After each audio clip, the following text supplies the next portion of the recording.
안녕하세요. 저는 60대 여자입니다. 저는 남편이 군대에서 제대하자마자 결혼했어요. 거기다가 식을 올리자마자 시부모님이 바로 서울로 올라오자고 해서 올라왔습니다. 처음엔 저도 당황스러웠지만 그때는 그렇게 하는 게 당연했어요. 그 시대에는 그랬습니다. 여자는 결혼하면 남자네 집 식구가 되는 거였어요. 저는 고향에 친정 부모님을 두고 혼자 시부모님과 남편을 따라 아무런 연고도 없는 서울로 올라왔습니다. 시부모님과 저희 부부는 서울에 올라와 작은 다세대 주택에 살았어요. 명색이 갓 결혼한 신혼이었는데 방 2개, 화장실 하나인 집에서 시부모님과 함께 살았습니다. 지금 우리 형편에는 서울에서 가게를 먼저 차리는 게 우선이니 장사 자리 잡을 때까지는 여기서 좀 참고 살아라. 돈 좀 벌면 그때 집 구해줄 테니 그때 분가해. 서울에서 이 정도 집이면 대궐이 따로 없지. 뭘 집을 또 얻어준다고 그래요. 나 처음 결혼했을 때는 이거보다 절반만한 방에서도 다 같이 잘만 살고 그랬어. 요즘 사람들은 절대 이해 못하겠지만 시어머니는 분가에 분자만 나오면 아주 학을 떼셨습니다. 남편이 외동아들이었거든요. 시어머니는 평생 금이야 오기야 키운 아들 평생 끼고 살고 싶어 하셨어요. 그랬으니 결혼한 아들을 이 먼 서울까지 데리고 온 거죠. 그래도 저는 시아버지의 말씀만 굳게 믿었어요. 장사해서 돈만 벌면 분가해서 살라고 하신 시아버님의 말씀을요. 시어머니가 쉽게 내보내주지 않으실 거라는 건 알지만 그래도 일말의 기대감을 안고 열심히 살았습니다. 시부모님은 시장에서 정육점을 하던 고모님의 소개로 같은 시장에서 과일 가게를 시작하셨어요. 남편도 시부모님을 도와 과일 가게 일을 했고요. 저는 새벽에 일어나 새벽 시장에 나가는 시아버지와 남편을 위해 식사를 챙기고 집안일을 했어요. 청소, 빨래, 식사 준비 등등 집안일은 모두 다 제 차지였습니다. 그렇게 10년을 꼬박 살았습니다. 시부모님과 함께 한 집에 살면서 시장에서 장사도 함께 했어요. 그때를 생각하면 어떻게 10년을 버텼는지 모르겠어요. 일도 일이었지만 시어머니와 고모님들 등살에 하루도 마음 편할 날이 없었거든요. 한 번은 그런 적이 있었습니다. 제가 감기에 걸려서 새벽부터 열이 펄펄 났어요. 하필이면 집에 비상약이 하나도 없어서 남편이 새벽 내내 세숫다에 물을 받아 수건을 적셔 제 머리에 올려주었어요. 저는 괜찮다고 했는데도 남편은 제가 안쓰러웠는지 밤새 저를 간호했어요. 그런데 새벽녘에 화장실에 가시다가 남편이 수건을 빨고 있는 모습을 본 시어머니가 지금 뭐 하는 거냐고 물으신 거예요. 남편은 아무 생각 없이 제가 열이 많이 나서 그런다고 이야기를 했는데 잠시 뒤 생각지도 못한 일이 벌어졌습니다. 그 새벽에 시어머니께서 제가 자는 방에 쫓아오셨어요. 그러고는 열 때문에 정신을 못 차리는 저를 흔들어 깨웠습니다. 예, 일어나! 몸에 열이 나면 미지근한 물로 샤워 한번 하고 자면 될 것이지. 새벽부터 시장 가야 되는 남편을 밤새 한숨도 못 자게 부려먹으면 어떡하니? 거기다가 우리 3대 독자 감기라도 옮기면 어떡하라고 한 방에서 자. 어차피 너는 열 나니까 거실에 나가서 자라. 그날 밤에는 정신이 없어서 시어머니께서 도대체 저에게 무슨 소리를 하는 건가 싶었어요. 저는 시어머니 손에 이끌려 화장실로 끌려가 강제로 찬물 샤워를 해야만 했습니다. 시어머니 말이 열이 날 때에는 그게 직방이라나요. 저는 온몸이 찬물에 젖은 채 밤새 오들오들 떨며 앓다가 깨어보니 어느새 거실에 나와 혼자 자고 있었어요. 순간 저는 스스로가 너무 초라하게 느껴졌습니다. 하지만 저에게는 아프고 슬퍼할 자격조차 없었습니다. 다음날 새벽 시어머니는 어김없이 저를 흔들어 깨우셨어요. 그러더니 한다는 말씀이 어이가 없었습니다. 시아버지랑 남편이 새벽부터 시장에 가는데 너는 아침도 안 먹여서 보낼 작정이야? 얼른 일어나서 상부터 차려라. 아직 열도 안 떨어져서 눈도 못 뜨는 저에게 시어머니는 굼뜨다면서 고래고래 소리를 질렀어요. 어머니, 이 사람 새벽 내내 열나서 고생했는데 굳이 뭐하러 깨우세요. 매일 먹는 아침 하루 거른다고 큰일 안 나요. 남편은 좋은 사람이었습니다. 언제나 제 편을 들어줬어요. 하지만 시집살이를 하는 저에게는 남편의 그런 자상함이 언제나 독이 되고는 했습니다. 사내놈이 할 일도 없이 여자들 일에 괜히 왜 끼어들어. 네 어머니가 네 마누라 사과 먹기라도 할까봐 그래? 시장 가려면 시간 없으니까 괜한 짓 하지 말고 빨리 준비부터 해. 살다 보면 열도 날 수 있는 거지. 뭘 그런 걸 가지고 호들갑이야. 시부모님에게는 뭐든지 별일이 아니었습니다. 제가 잠을 못 자서 얼굴이 반쪽이 되든 너무 피곤해서 몸살을 매일 달고 살던 그런 건 일절 중요하지 않았습니다. 시집온 며느리라면 응당 그렇게 사는 게 당연하다고 여겼으니까요. 저와 관련된 일 중에 별일 아닌 일은 딱 한 가지 있었어요. 바로 임신이었습니다. 이상하게 저는 결혼하고 7, 8년 동안 아이가 생기지 않았습니다. 지금 같으면 병원에라도 가서 검사라도 받아볼 텐데 그때는 그런 것도 없었으니 막연하게만 걱정하고 있었죠. 당시에는 다들 결혼하면 늦어도 2, 3년 내에는 아이가 생기니 저희 부부는 어딜 가나 별종으로 보였습니다. 그렇다 보니 시부모님은 물론이고 고모님까지 아이가 생기지 않은 것에 대해 항상 제게 타박을 했습니다. 한 번은 제가 고모님 정육점 일을 돕고 있었는데 고모님이 저를 보더니 비닐을 불쑥 제 주머니에 넣어주더라고요. 그러더니 하는 말이 어렵게 구한 거니 깨끗하게 쓰라고 했습니다. 저는 도대체 또 뭐길래 저러나 싶어 주머니에 들어있는 비닐을 바로 확인했습니다. 이상한 거면 바로 버리려고요. 그런데 비닐 안에는 커다란 여자 팬티가 들어있었어요. 저는 놀라서 이게 뭐냐고 물었습니다. 놀라긴 뭘 그렇게 놀라. 이거 우리 동네에 아들만 줄줄이 셋 낳은 여자 팬티야. 이거 입고 남편이랑 자면 무조건 애 생긴다니까. 오늘 밤 입고 준비해. 알았지? 순간 저는 얼굴이 터질 것처럼 빨개졌습니다. 아무리 가족이라도 그렇지 뭘 이런 것까지 준비해서 간섭하는 건지 이해할 수 없었어요. 아무리 그래도 남이 입던 팬티를 어떻게 입어요. 저는 그런 미신 안 믿으니까 이거 당장 갖다 주세요. 아이고 답답한 소리 하고 있네. 그렇게 태평한 소리 하고 있으니 애가 생길 리가 있어? 몸뚱이가 부실하면 노력이라도 해야지. 벌써 30이 다 됐는데 언제 나와서 언제 키우려고 그래? 괜히 튕기지 말고 내가 시키는 대로 해.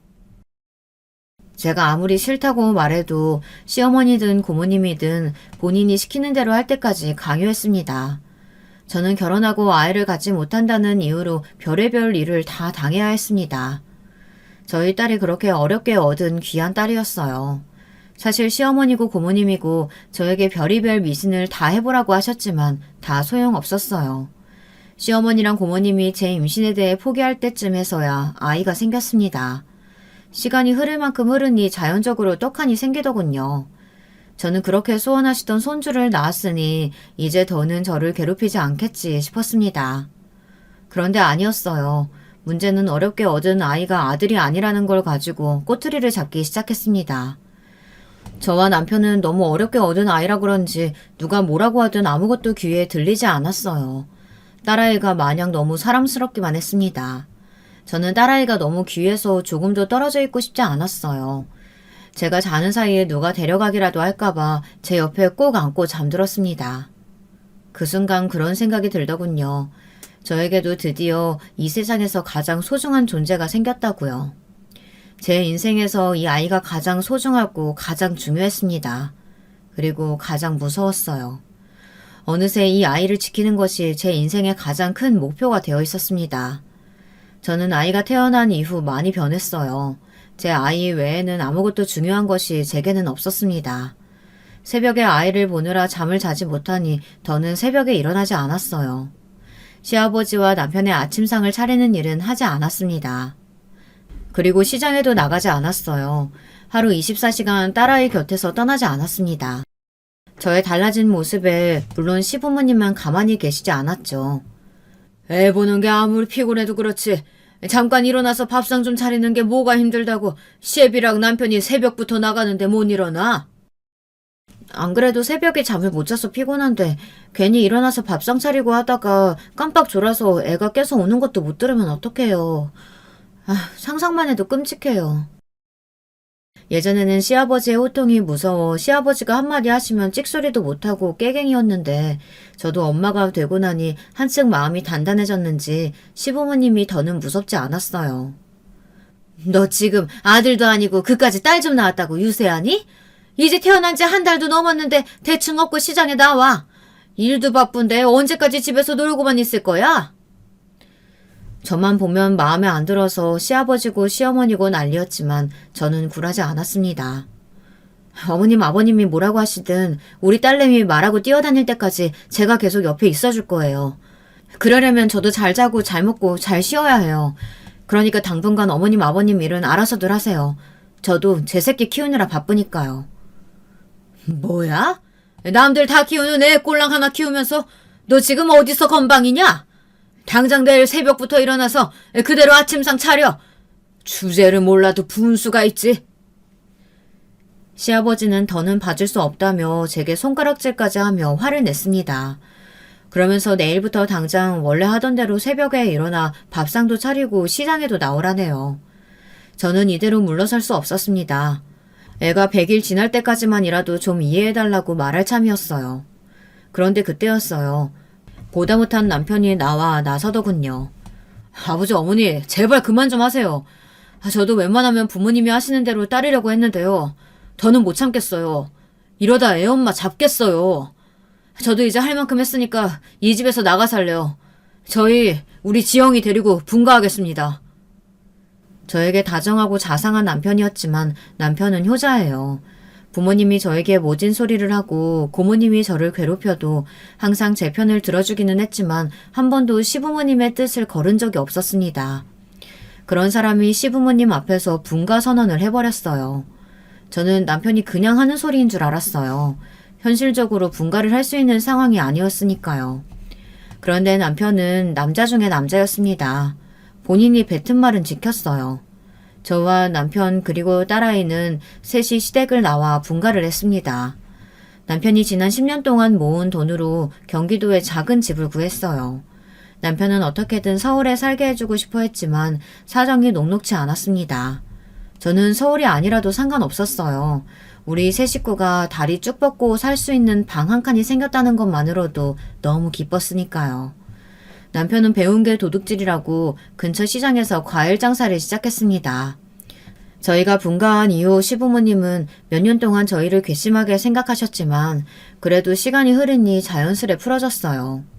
어쩌겠어요. 저희 시부모님께서는 자식도 아들 하나고 손주도 제가 낳은 딸 하나뿐인걸요.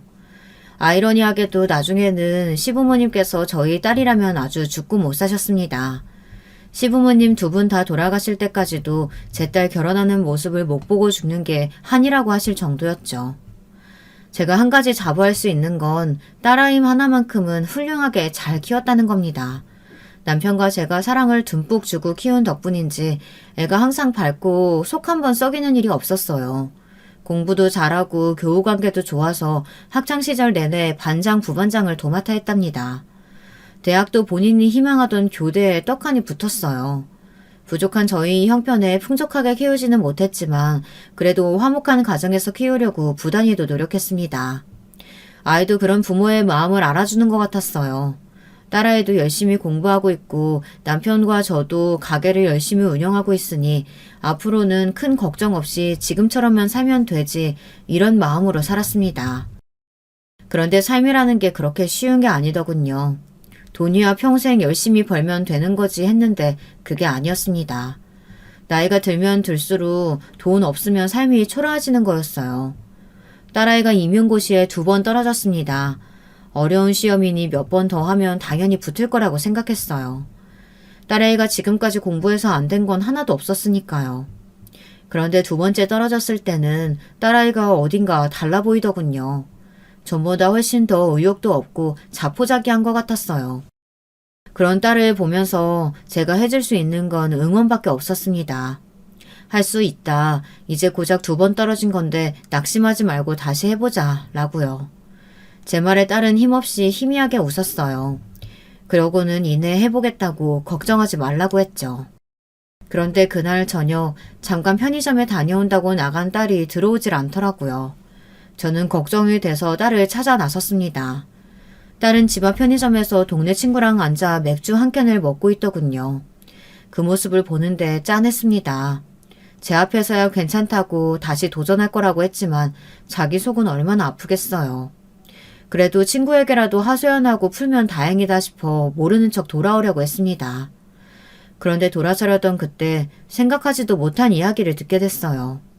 딸과 딸의 친구와의 대화가 제 마음을 아프게 했습니다. 이래서 돈 없는 집 애들은 시험 보겠다고 나대는 거 아니라니까. 학교에서 계약직으로 일하면서 퇴근하고 와서 새벽까지 공부하는 거 진짜 사람이 할 짓이 아니야. 거기다가 이제 좀 있으면 재계약 시즌인데 계약 안 되면 어떡하냐. 그거라도 못 빼면 학원비도 못 내는데. 그러니까 학교에서 괜히 계약직으로 뭉개고 있는 것보다 1년 바짝 나 죽었다 생각하고 공부에만 올인하는 게 낫다니까. 내가 그런 형편이 되냐? 아직 학자금 대출도 남았는데 시험 합격할 때까지 생활비 달라고 부모님한테 어떻게 말해. 너는 내 상황 절대 이해 못한다. 네가 가난하게 살아봤냐? 으이그, 네가 너무 착해서 그런 거야. 너 하나밖에 없는 귀한 외동딸인데 부모님한테 말만 하면 가게 팔아서라도 해주실걸? 가게 팔면 우리 부모님은 뭐 먹고 사냐? 그렇게 되면 어차피 내가 또 책임져야 돼. 처음 듣는 말이었습니다. 딸이 저런 생각을 하고 있는지는 정말 몰랐어요. 사실 교대에 합격했을 때도 학교가 멀어서 주변에 하숙집이라도 얻어줘야 하나 걱정했었습니다. 그때도 생각해보면 우리 집도 전세 사는데 자기 하숙집을 어떻게 구해주냐고 딸이 걱정했던 것 같아요. 결국은 딸아이가 혼자 살 자신이 없다고 해서 흐지부지되고 집에서 왕복 3시간씩 걸려가며 등하교를 했죠. 거기다가 대학에 다니는 동안 등록금을 빠듯하게 냈어요.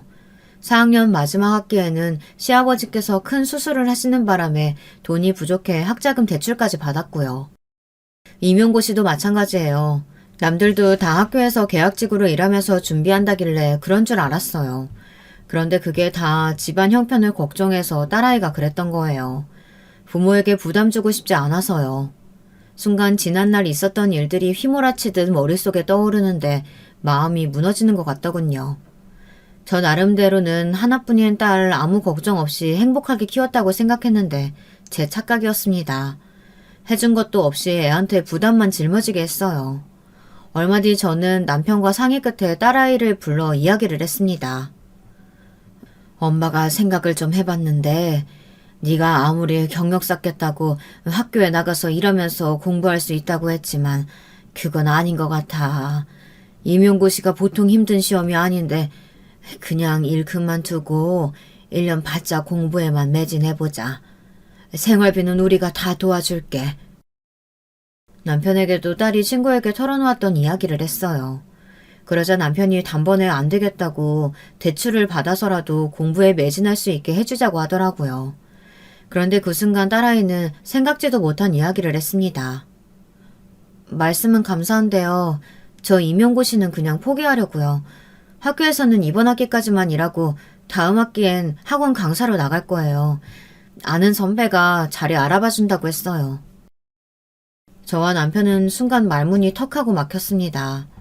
딸아이가 혼자 또 말도 못하고 끙끙 앓다가 본인 나름의 최선의 선택을 한 것 같았죠.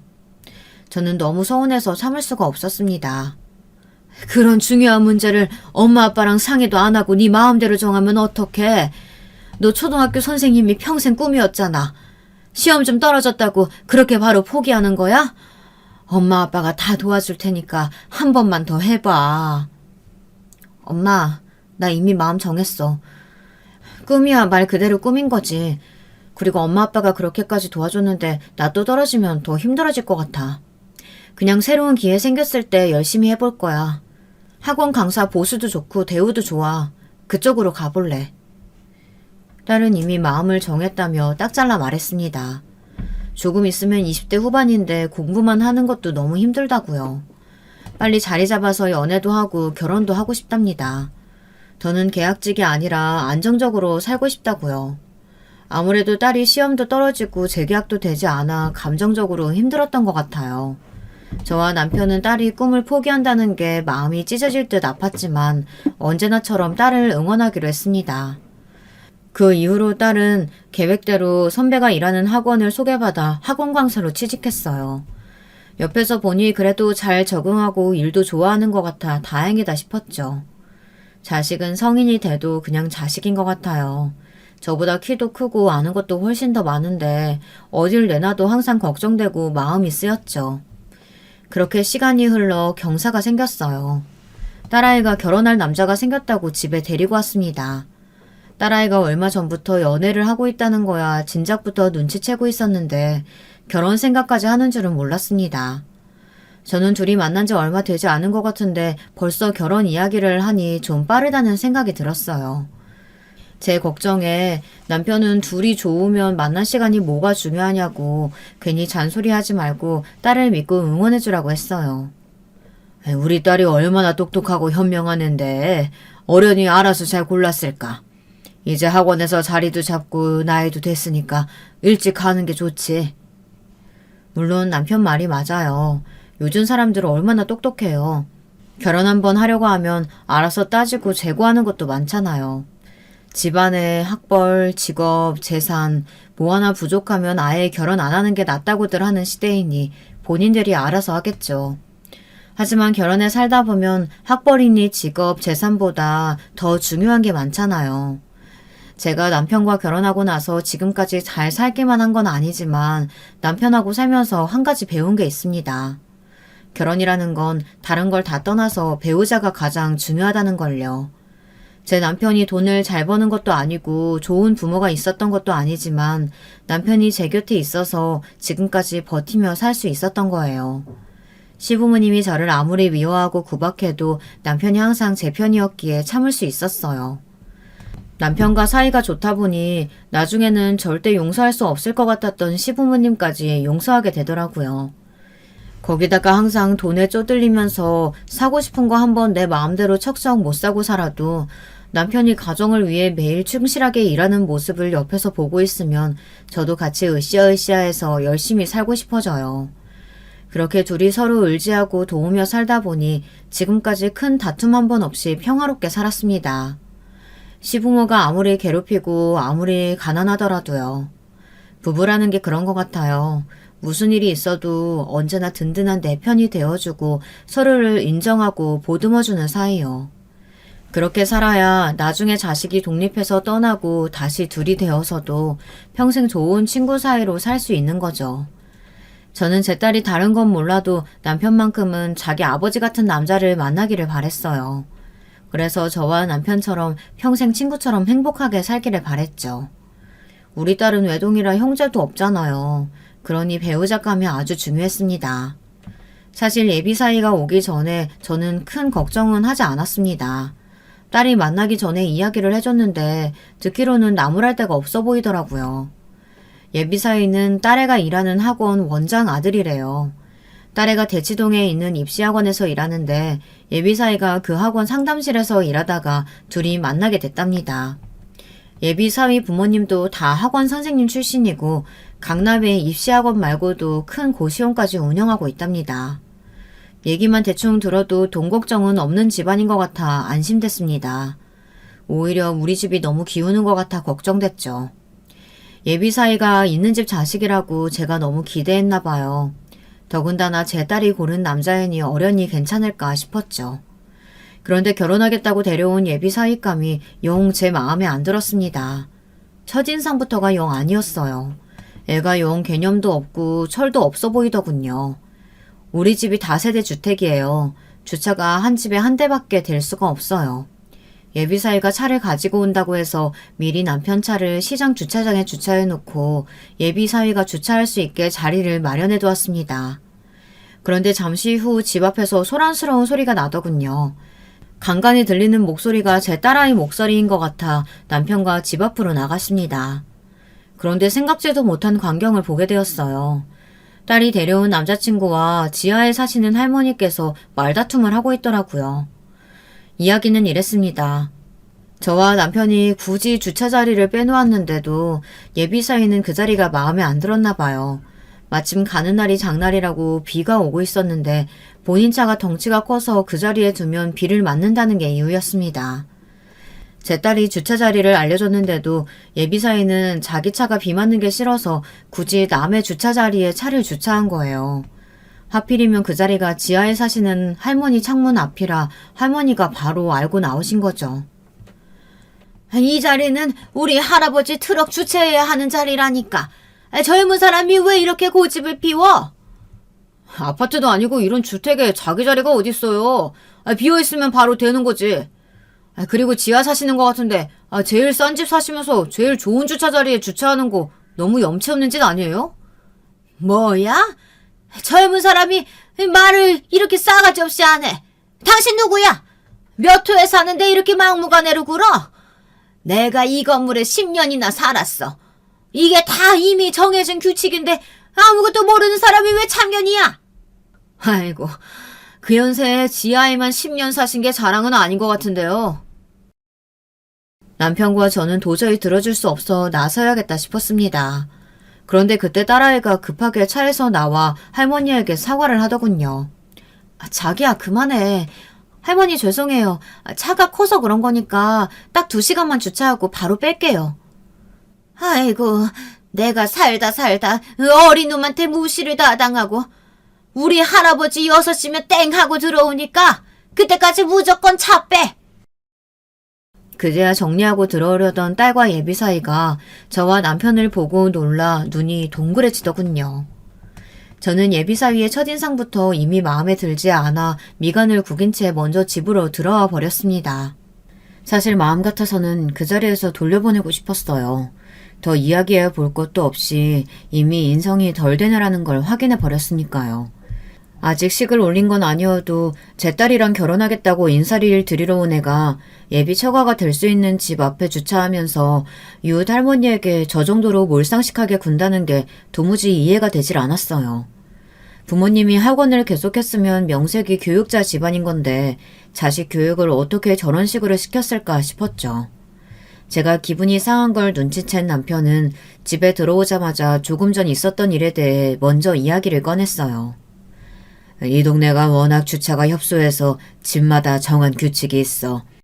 자네가 주차한 자리는 10년 동안 지하 할아버지가 주차하던 자리니까 약속대로 2시간 있다 빼서 원래 자리에다 주차하게.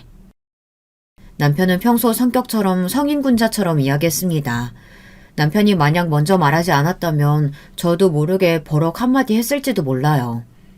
그래도 남편이 먼저 말을 꺼내준 덕분에 저도 감정을 좀 추스를 수 있었습니다. 주차 자리가 아예 없는 것도 아닌데 그냥 정해진 자리에 주차하면 되지. 굳이 어른이랑 말싸움할 필요가 뭐 있어. 앞으로 계속 보게 될지도 모르는 사이인데. 저는 그래도 준비한 음식이 있으니 상을 준비하며 예비사위에게 차분하게 상황을 설명했습니다. 다음부터는 절대 그러지 말라는 식으로요. 어머님 아버님께 이쁘게 보이고 싶어서 어제 세차했는데 비 맞으면 너무 아깝잖아요. 그리고 두 분은 왜 이런 집에서 사세요? 건물도 너무 오래되고 주차도 불편한데. 이 동네도 조금 더 알아보면 여기보다 넓고 살기 편한 데 많아요. 제가 집 좀 알아봐 드릴까요? 순간 정적이 흘렀습니다. 아무리 철없이 컸다고 해도 그렇지 30이 넘은 성인 남자가 저렇게 생각 없이 아무 말이나 하는 게 맞나 싶더군요. 우리 형편이 이 집이 맞아. 형편이 좋았으면 이거보다 더 넓고 좋은 집에 살았겠지. 자네가 사는 집이랑 차이가 많이 나서 좀 놀랐나? 이럴 때 보면 남편이 참 대단해 보여요. 저는 당장 기분이 나빠서 얼굴이 뜨거울 정도로 빨개졌는데 전혀 당황하지 않고 어른스럽게 대처했죠. 아빠, 준혁 씨가 우리 집 좁다고 얘기하는 거 아니에요. 이 사람이 워낙 세상 물정을 잘 몰라서 집값이니 시세니 잘 몰라서 그냥 하는 소리예요. 아무리 몰라도 그렇지. 남의 집에 와서 이사를 하라 마라. 사람이 좀 철이 없네. 남자가 30이 넘었으면 눈치가 좀 있어야지. 저는 순간 제 딸에게도 화가 났습니다. 도대체 저런 남자 어디를 보고 결혼까지 하겠다는 건지 도무지 이해가 되질 않았어요. 저는 딸아이가 데려온 남자친구가 너무 마음에 안 들어서 밥을 먹는 내내 얼굴에 티가 났습니다. 사실 결혼시킬 생각도 없었어요.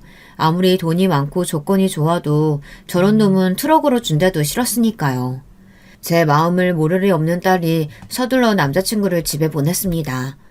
그날 저녁 저는 처음으로 딸아이와 대판 싸웠습니다. 저는 너무 황당하고 기가 막혀 죽겠는데 딸은 그 개념 없는 놈이랑 죽어도 결혼을 하겠대요. 저는 제 딸이 언제 이렇게 답답한 애가 됐나 싶어 속이 터질 것만 같았습니다. 저는 딸에게 결혼은 안 된다고 딱 잘라 말했어요. 그러자 딸아이가 노발대발 난리를 치더군요. 엄마가 몰라서 그러는데 돈 있는 집에서 마음 편하게 자란 애들은 다 저래. 남 눈치 볼 필요가 없는데 뭐하러 다 참고 속으로 삭히면서 살아. 난 준영 씨처럼 하고 싶은 말 다 하면서 사는 거 부럽더라. 뭐? 너는 그럼 아까 준영인지 뭔지 하는 그놈이 그 한 행동이 다 잘했다는 거야? 지하에 사는 할머니한테 막말하고 이런 오래된 집에 사는 부모 무시하는데도? 무시라고 생각하는 것 자체가 자격지심이야. 그 사람은 여기보다 좋은 집 구해주겠다고 호의를 보인 건데 엄마가 괜히 자존심 상해서 버럭한 거잖아. 딸의 말에 놀란 저는 말문이 막혀버렸습니다. 딸이 대치동에서 학원 강사로 일하면서 생각이 많이 달라졌다는 건 알고 있었어요. 저한테도 착하고 정직하게만 사는 게 옳은 방법은 아니라는 말도 한 적이 있거든요. 아무리 돈이 좋아도 그렇지 하나뿐인 우리 딸을 그런 놈에게 시집 보내기엔 너무 아까웠어요. 그래서 저는 딸아이의 손을 붙잡고 부탁했습니다. 제발 다시 한번 생각해 보라고요. 지금이야 만난 지 얼마 안 돼요. 콩깍지가 씌어서 모르겠지만 저렇게 개념 없는 애랑 살기엔 제 딸이 너무 아깝다고 이야기했어요. 그런데 그때였어요. 딸아이가 제 말에 콧방귀를 끼더군요. 제가 뭘 모른다는 듯이요. 저는 딸의 행동에 너무 놀라 눈이 휘둥그레졌어요. 엄마야말로 정말 세상 물정 모른다. 우리가 뭐가 있다고 내가 아까워. 사실 준영씨 한번 파혼한 적 있어. 그래서 준영씨 부모님이 나랑 결혼 허락한 거야. 그것도 아니었으면 나 그 집 며느리로 가당치도 않아. 그랬습니다. 예비사위가 딸아이를 만나기 전에 파혼을 당했다네요. 결혼식 당일 신부가 결혼식장에 안 나타나서요. 그런 전적이 있다 보니 제 딸아이와의 결혼을 서둘렀던 것 같아요. 준혁씨 사는 집 청담동 펜트하우스야. 나 결혼하면 거기서 같이 산대.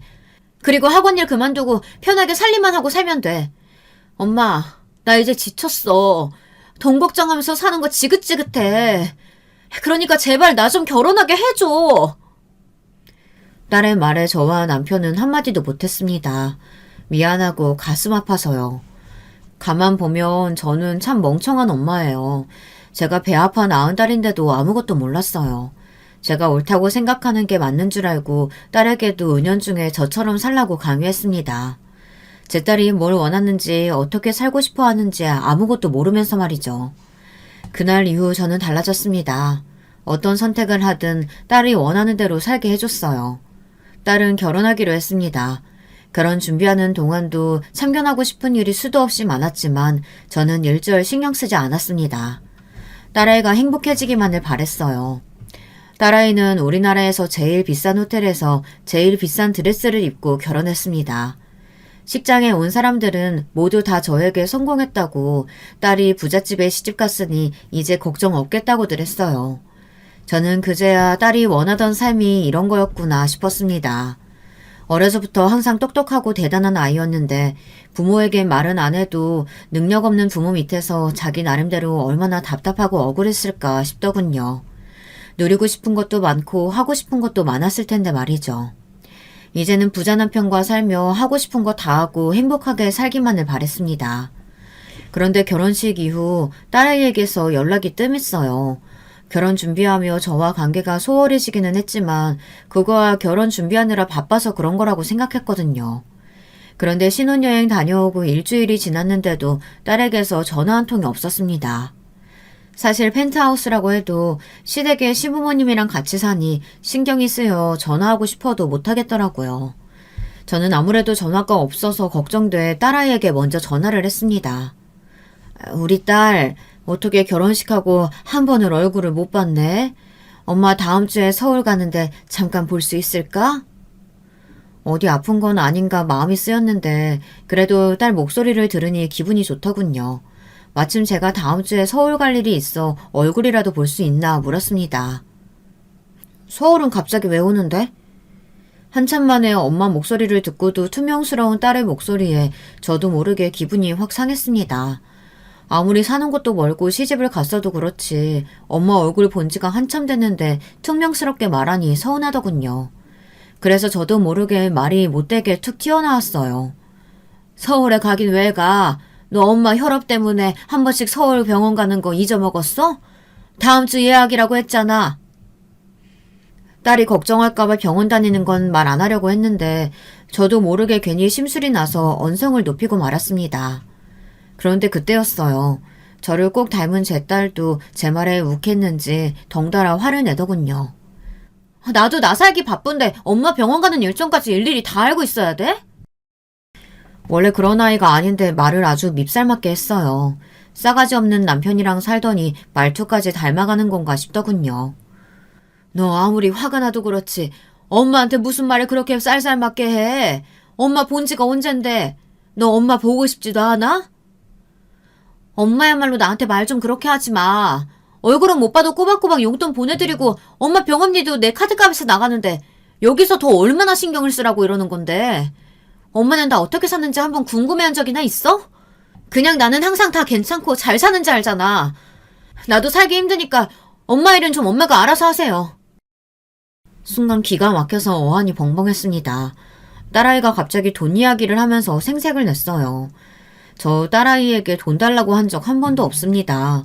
결혼 전에 사이가 혼자 와서 웬 카드를 한 장 주고 용돈도 주고 갔어요. 결혼식 때 보는 눈도 많으니 제 한복이랑 남편 양복 좋은 거로 좀 사라고요. 그러고는 제가 원하면 아파트도 하나 구해주겠다고 했습니다. 사이 말이 명색이 처가인데 이런 오래된 집에 사는 게 마음이 쓰인다네요. 저는 단번에 거절했어요. 지금까지 저희가 돈 걱정은 하면서 살았어도 남한테 빚을 지거나 신세 한 번 진 적이 없이 살았습니다. 안 그래도 돈 좀 있다고 뻐기는 별 볼 일 없는 사위놈한테 딸 보내는 것도 답답한데 그런 놈한테 집까지 받을 수는 없었죠. 그리고 사위에게 받은 카드를 갖고 있기는 하지만 아직 쓴 적도 없었어요. 저는 딸이 하는 말이 너무 서운해 순간 울컥했습니다. 내가 뭘 어쨌다고 얘가 이래? 너 무슨 일 있어? 왜 엄마한테 짜증이야? 제 말이 다 끝나지도 않았는데 제 딸은 제 말이 더 듣고 싶지 않았는지 그대로 전화를 끊어버렸습니다. 그날따라 전화를 받을 때부터 얘가 영 말도 없고 힘이 없더니만 뭐가 불만인지 저에게 화만 내다 전화를 끊어버리더군요. 자식이라는 게 참 그래요. 그런 모진 소리 듣고도 제 마음이 더 안 좋더군요. 제가 30년을 키운 앤데 제가 제일 잘 알잖아요. 그 착한 애가 엄마에게 모진 소리를 하고는 혼자 끙끙 마음 졸일 걸 생각하니 속상하더군요. 저는 딸이 한 말 하나하나가 가슴에 남았어요. 저야 사위 앞에서 당당하려고 큰 소리치고 했지만 있는 사람들이 보기에 어디 그게 좋게 보였겠어요. 없는 사람들이 자존심 부리는 거로밖에 안 보였겠죠. 혹시나 사위놈이 없는 처가 무시하고 딸아이를 구박이라도 하는 건가 싶어 저는 마음이 쓰였습니다. 더 이상한 건 그날 이후 딸아이에게 연락이 없었어요. 사실 딸과 엄마 사이라는 게 그렇잖아요. 매일 서로에게 상처 주는 말을 하면서 싸워도 금방 다시 아무 일도 없었던 것처럼 굴잖아요. 저와 딸도 항상 그랬기 때문에 며칠 있으면 딸에게 먼저 엄마 하면서 연락이 올 줄 알았어요. 그런데 통 연락이 없었습니다. 처음에 며칠은 딸에게 서운하다가 이내 화가 났어요. 얘가 부잣집에 시집 가더니 아무것도 없이 사는 엄마는 이제 창피하고 필요 없는 건가 싶더군요. 엄마가 몸이 성치 않아 매일 병원에 왔다 갔다 하는 거 뻔히 알면서도 어쩜 이렇게 연락이 없나 싶었죠. 저는 참다 제가 먼저 전화를 했어요. 세상에 자식 이기는 부모가 어디 있겠어요. 그런데 딸은 전화를 받지 않았습니다. 한두 번은 바쁜가 보다 하고 넘어갔는데 제가 서울에 갔을 때도 계속 전화를 했는데 받질 않더라고요. 아무리 저에게 화가 났어도 그럴 애가 아니에요. 말은 퉁명스럽게 해도 엄마가 병원 가는 날은 항상 달력에 써놓고 약 먹는 시간에 전화도 오고 했었거든요. 저는 아무래도 걱정돼서 사위에게 전화했습니다. 딸애가 일주일 넘게 연락이 안 됐다고요. 지영이 저희 어머님이랑 일본에 여행 갔어요. 지영이가 요즘 무슨 스트레스가 있는지 너무 힘들어해서 어머니가 온천 좀 하고 오자고 데리고 갔거든요. 저야 당연히 장모님께 이야기하고 간 줄 알았는데 저 어머님이랑 싸웠다더니 아직 화해 안 하셨어요? 딸애가 사위에게 뭐라고 했는지 사위는 저랑 딸이 싸워서 힘들어하는 줄 알더군요. 그러면서 하는 말이 기가 막혔습니다. 어머님, 제가 이런 말씀 드린다고 서운하게 생각하지 마세요. 사실 지영이가 우리 집에 들어와 살고 나서 마음이 너무 편하대요. 결혼 전에는 뭘 해도 어머님 눈치 보느라 하고 싶은 것도 마음대로 못했는데 저희 부모님이 뭐든지 다 편하게 해주신다고요. 아니 이보게. 누가 들으면 우리 지영이 아무것도 못하게 꽁꽁 묶어놓은 줄 알겠어. 어머님도 아시잖아요. 지영이 똑똑한 거. 아무래도 임용고시 포기한 게 마음이 많이 남았나 봐요. 저희 부모님께서 아직 안 늦었으니까 공부 더 해보라고 해서 일본에서 오는 대로 아마 다시 학원도 다니고 할 거예요. 지영이는 잘했으니까 걱정하지 마세요. 제가 지영이랑 통화했는데 어머님께 연락드리라고 할게요. 사위 말에 저는 뒤통수를 맞은 것 같았습니다. 딸아이가 임용고시를 포기한 걸 부모 때문이라고 생각하고 있나 봐요. 저는 순간 눈물이 차올랐습니다. 그동안 제가 딸아이에게 그렇게 부족한 부모였나 하는 마음이 들더군요. 저는 마음의 병이 생겼습니다. 그동안 있었던 일들이 파노라마처럼 흩어지면서 딸아이에게 잘못한 것들만 떠오르더군요. 아무리 그래도 30년을 키워준 친정 부모보다 어떻게 시부모가 더 좋을 수가 있을까요? 저희 딸은 친구들이랑 1박 여행만 가도 하루에 몇 번씩 전화하고 사진을 수십 통씩 보내던 아주 다정한 딸내미였어요. 그런 애가 시어머니랑 일본 여행 가며 저한테 말도 안 하고 가서는 어떻게 전화 한 통을 안 할 수가 있을까요? 더군다나 벌써 여행 갔다 오고도 남았을 시간인데 아예 연락이 없었습니다. 저는 마음이 바짝바짝 타들어가는 것 같았어요. 달력을 세어보니 딸아이가 결혼한 지 딱 한 달이 지났더군요. 부잣집에 시집갔다고 가난한 친정 부모하고는 아예 인연을 끊을 생각인지 딸에게서는 한 달째 연락이 없었습니다. 딸과 연락이 안 되어도 너무 안 되니 슬슬 걱정됐습니다. 며칠 뒤면 딸아이 생일인데 아무래도 안 되겠다 싶어 저는 딸아이가 좋아하는 음식을 바리바리 싸서 청담동으로 갔습니다. 결혼하고 한 번도 딸이 사는 집에 가본 적은 없었지만 딸아이 물건을 퀵으로 보내준 적이 있었거든요. 저는 택시를 타고 무작정 그 조수로 갔습니다. 펜트하우스라고 하더니만 집이 아주 으리으리하더군요. 저는 무슨 백화점에 들어가는 건 줄 알았어요. 천장도 아주 높고 사람 사는 건물에 무슨 로비도 있더라고요. 들어갈 때마다 비밀번호가 잠겨져 있어서 제가 들어가고 싶어도 마음대로 들어갈 수가 없었습니다. 저는 1층에 서 있는 경비에게 여기 펜트하우스에 우리 딸이 산다고 말했어요. 그러자 경비가 딸 이름을 확인하고 어디론가 연락을 하더군요. 그런데 잠시 뒤 믿기지 않는 일이 벌어졌어요. 알려주신 주소는 여기가 맞는데요. 펜트하우스에 오지영이라는 분은 안 계신다고 하네요. 분명히 건물 펜트하우스가 맞는데 그 집에 제 딸 오지영이는 살지를 않는답니다. 저는 어이가 없어서 핸드폰을 꺼내 딸 사진을 경비에게 보여줬어요. 얘가 오지영인데 분명히 여기 산다고요. 어디서 본 적은 있는 것 같은데. 암튼 그 집엔 오지영이라는 사람은 없다니까 다시 확인해보고 오세요. 제가 보여준 사진을 보고 분명 경비는 어디서 많이 본 것 같다고 했어요. 하지만 그 집의 사모님께서 그런 이름의 사람은 없다고 하니 자기가 더 확인해줄 수는 없다고 했습니다. 저는 이런 말도 안 되는 상황이 어디 있나 싶어 기가 막혔습니다. 저는 곧바로 딸아이에게 전화를 걸었어요. 역시나 전화를 받지 않았습니다. 사위도 마찬가지였어요. 모두 다 전화를 받지 않았어요. 이럴 줄 알았으면 사돈 연락처라도 받아놓는 건데 싶더군요. 저는 경비에게 제가 올라가서 인사만 하고 오겠다고 사정을 했는데도 막무가내로 안 된다고 했어요. 세상의 부자들은 도대체 뭐가 무서워서 이렇게 경비가 삼엄한 집에 사는 줄 모르겠더군요. 저는 사위에게라도 연락이 올 때까지 기다렸습니다. 그런데 그때 경비가 잠깐 자리를 비운 사이 누군가 엘리베이터를 기다리고 있더군요. 저는 그 사람 뒤를 따라 함께 엘리베이터를 탔어요. 그리고 펜트하우스가 있는 층까지 올라갔습니다. 엘리베이터 문이 열리자 딸아이가 사는 집 현관문이 보이더군요.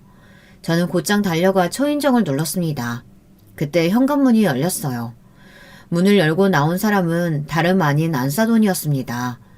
저는 순간 입에서 낮은 한숨이 튀어나왔어요. 혹시나 제가 잘못 찾아왔나 싶었는데 이 집이 맞으니까요. 아이고 사돈, 이렇게 연락도 없이 불쑥 찾아와서 죄송해요. 애들이 둘 다 연락이 안 돼서 부모로서 걱정이 돼서 가만히 있을 수가 있어야죠. 다음 주에 우리 지영이 생일이라 제가 반찬 이것저것 좀 해왔는데 이것만 좀 전달하고 갈 수 있을까요? 아무리 딸이 사는 집이라도 사돈이 같이 사는 집이니 저도 오래 있을 생각은 없었습니다. 그런데 아무리 그래도 그렇지 저는 그 자리에서 문전박대를 당하고 말았어요. 사돈, 아무리 그래도 여기가 어디라고 연락도 안 하고 이렇게 마음대로 오세요. 오늘은 저희가 바쁘니까 그냥 돌아가세요.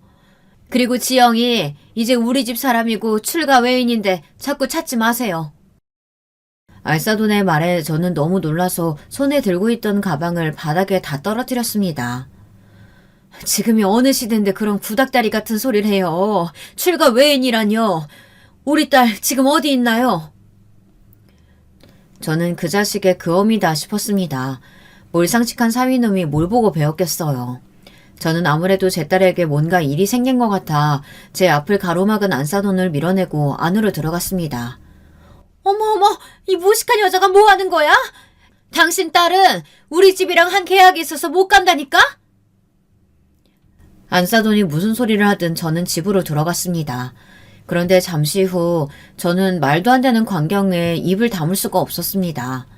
제 딸이 바로 제 앞에 있는데 처음에 몰라봤어요.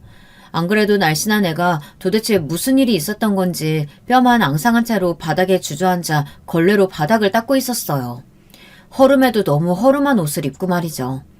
그제야 저를 발견한 딸은 저를 보자마자 눈물이 가득 고이는 얼굴로 다가왔습니다. 엄마가 여길 어떻게 왔어? 나 돈 다 갚을 때까지 엄마 못 보는 줄 알았는데. 돈이라니, 너 도대체 무슨 일이 있었던 거야? 몰골이 왜 이래? 딸 얼굴을 보자마자 저는 눈물을 감출 수가 없었어요. 그 예쁘고 곱던 애 얼굴이 말이 아니었어요.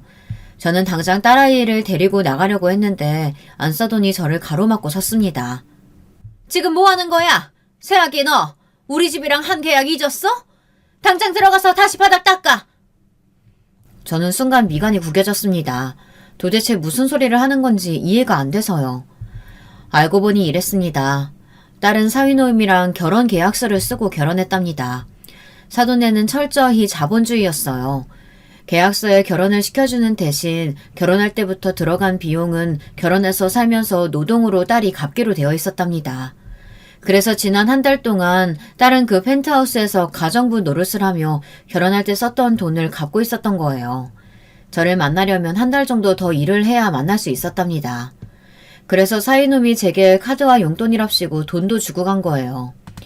그래야 계속 딸아이를 묶어두고 일을 시킬 수 있으니까요. 저는 어이가 없어서 딸에게 왜 이런 바보 같은 계약을 하고 결혼을 한 거냐고 따졌습니다. 그렇게 해서라도 이런 집에서 떵떵거리면서 살아보고 싶었어. 엄마 아빠 호강도 시켜주고. 제가 호떡도기를 낳아 키웠습니다. 딸아이는 어떻게 살든 재벌 며느리로 한번 살아보고 싶었대요. 그런데 그게 이 정도로 끔찍한 일일 줄은 몰랐던 거죠. 원래 이 펜트하우스에서 일하던 사람이 5명이었는데 딸이 들어오자마자 다 자르고 그 많은 일을 몽땅 다 딸에게 시킨 거예요. 그랬으니 애가 반쪽이 되었던 거죠. 딸만은 저처럼 안 살았으면 좋겠다 싶어 사위가 마땅치 않아도 재벌이라는 소리에 시집을 보낸 거였는데 딸이 이런 취급을 받고 있을 줄은 꿈에도 몰랐습니다. 저는 그날로 딸을 데리고 집에 왔어요. 그리고 당장 이혼하라고 했습니다. 하지만 딸은 제 말에 그럴 수 없다고 다시 돌아가야 한다고 했어요. 계약서에 이혼할 경우 위자료로 10억을 내야 한다고 했답니다. 정말이지 어쩌다 저희에게 이런 일이 생겼는지 모르겠어요. 똑똑하고 잘난 딸이라 생각했는데 이 정도로 철이 없는 줄은 몰랐습니다. 제가 사연을 보낸 이유가 바로 이거예요. 제가 요즘 딸아이만 생각하면 심장이 뛰어 잠도 잘 못 자고 있습니다. 현재 딸은 이혼 소송 중이에요. 저희 나름대로 변호사도 알아봐서 그 이상한 계약을 무효화할 수 있는 법을 찾아보고 있지만 이미 공증까지 받아둔 계약서라 쉽지 않다네요. 저희는 어쩌면 좋을까요? 소송이야 하는 데까지 해보겠지만 딸과 제 사이도 예전 같지 않아요. 안 그러려 해도 은연중에 딸 앞에서 싫은 소리를 하게 되니까요. 사람은 누구나 실수를 합니다. 그러면서 성장하는 거기도 하고요. 하지만 요즘 같으면 정말 딱 죽고 싶습니다. 앞날이 막막해서요. 제 사연 들어주시는 분들도 답답하시겠지만 제가 쪽팔려서 이런 이야기 어디 가서 하겠나요? 저에게 힘내라고 다 극복할 수 있다고 위로의 말과 희망적인 메시지를 댓글로 저 남겨주세요. 하나하나 확인하고 다시 힘내서 딸과 열심히 살아보겠습니다. 지금까지 저의 이야기 들어주셔서 감사합니다. 여러분의 가정에는 항상 행복한 일만 가득하시길 바랄게요. 안녕하세요. 한창 공황장애로 고생하던 사람입니다만 이제 조금은 누군가를 만나서 얘기를 할 수 있게 된 것 같아요. 저는 30대 후반의 남자고 아주 심각한 일을 겪었어요. 사실 일이 터지고 크게 벌리게 된 게 최근이지 일이 꼬이고 꼬여왔던 것은 좀 된 것 같네요. 단도직입적으로 말하자면 그 여자를 만나면서 많은 것들이 잘못됐다고 생각합니다. 이 여자의 이름은 김지현이고 저와는 동갑이에요. 우리 둘은 인터넷으로 만나서 교제를 하게 되었던 사이예요. 사실 지인들이 늘상 말리는 것이 이런 인터넷 만남이긴 해요. 그런데 다들 우려하는 것처럼 얼굴도 잘 모르는 사이에서 이상한 곳에서 연락을 주고받다 만난 게 아니에요. 아주 건전하게 SNS 계정에서 운영하고 있는 독서 모임에서 만나게 된 것이거든요. 일단 첫 만남은 아주 느낌이 좋았어요.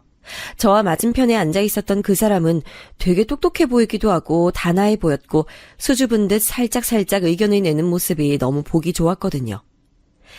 저는 이번에 이 책을 선택했어요. 고른 이유는 사실 조금 부끄럽긴 하지만 저는 여지껏 썩 좋은 연애를 해본 적이 없거든요. 그런 부분에서 이 책에 나오는 주인공들 얘기에 새삼스럽게 설레기도 하고 진짜 제대로 사랑을 해보고 싶다는 생각이 들었어요. 그러려면 저부터 좋은 사람이 되어야겠지만요. 그렇게 수줍게 얘기를 하는데 사실 저 말고도 이 독서 모임에는 이 사람, 아니 일단 지연이라고 해두겠습니다. 지연이에게 눈독 들이는 남자 몇 명이 있었어요. 처음엔 단순하게 호감만 있었기 때문에 일주일에 한 번 정도 만나는 그 독서 모임에 딱히 진지하진 않았습니다. 못 갔던 날들도 있었고 제가 갔을 때 지연이가 오지 않은 날도 있었어요. 그런데 어느 날 꽤 오래 나오는 것 같길래 용기 내어 연락을 해봤습니다. 지연씨 안녕하세요. 저 남민철입니다. 요 근래 모임에 잘 안 나오시는 것 같아서 궁금했어요.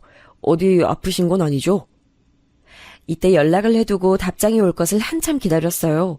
그런데 거의 반나절이 지나도록 답장이 없더군요. 살짝 애탔던 시간들을 생각해보니 제가 볼 때에도 이미 깊게 빠져 있었나 봐요. 왜 답장이 안 오나 계속 신경 쓰이면서 핸드폰을 몇 번이나 뒤집어 봤었으니까요. 그런데 저녁쯤 되었을까 답장이 온 거예요. 그것도 저를 확 잡아당기는 내용으로 말이에요. 안녕하세요, 민철씨. 이렇게 연락 주시다니 정말 놀랬어요.